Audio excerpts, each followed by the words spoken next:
Madame, monsieur, bonsoir et bienvenue dans votre 19-20 en Rhône-Alpes. Enfin, on terminera ce journal avec de la magie. Le Festival international de magie posait ses valises à Lyon ce week-end. Un festival avec les meilleurs illusionnistes venus du monde entier. Et comme promis, on finit avec le Festival international de magie qui a posé ses valises à Lyon ce week-end. Un festival qui présente les différentes familles de l'illusionnisme avec des artistes du monde entier. Léa Breuil, Laure Crozat. Un lever de rideau et le temps s'arrête. Illusionnistes, danseuses ou encore magiciens manipulateurs, pendant plus d'une heure, les artistes défilent et le quotidien laisse place à la magie. Sous les commentaires humoristiques d'un véritable showman. C'est vrai, on aime les paillettes, on aime ce qui brille.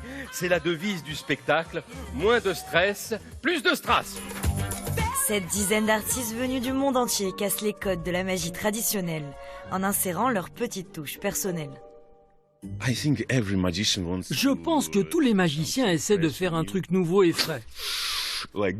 En faisant comme ça, par exemple. Ça fait partie de moi. Je suis un peu fou dans ma vie, donc j'essaie de le mettre dans le show.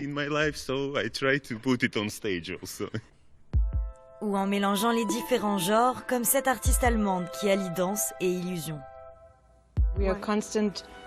On est constamment en train de s'influencer les uns les autres quand on passe des week-ends ensemble. Tout le monde vient de différents endroits et a ses propres idées, sa propre histoire. Et quand on mélange, on trouve de nouveaux concepts. Et ça, c'est super. Un concept imaginé par cet ancien magicien. Depuis 15 ans, il parcourt le globe pour dénicher ses perles rares.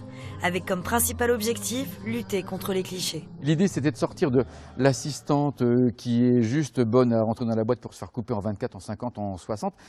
Alors que les femmes, comme les hommes, ont des propos à défendre, ont des choses à raconter. Et puis, on avait envie aussi que les petites filles qui viennent au spectacle se disent « Moi aussi, je voudrais être magicienne un jour ». Et pas que les petits garçons. Chaque année, la troupe se renouvelle et va à la rencontre des spectateurs de toute la France, de plus en plus nombreux et fidèles. À chaque fois, il y avait des shows un peu musicaux, des shows comiques, des shows qui jouaient vraiment sur la lumière, le son. On avait adoré la première fois où on est venu, c'était super. La seule envie qu'on avait, c'était de revenir tout de suite et de refaire une séance, juste à regarder, il n'y a pas à réfléchir et à se laisser emporter.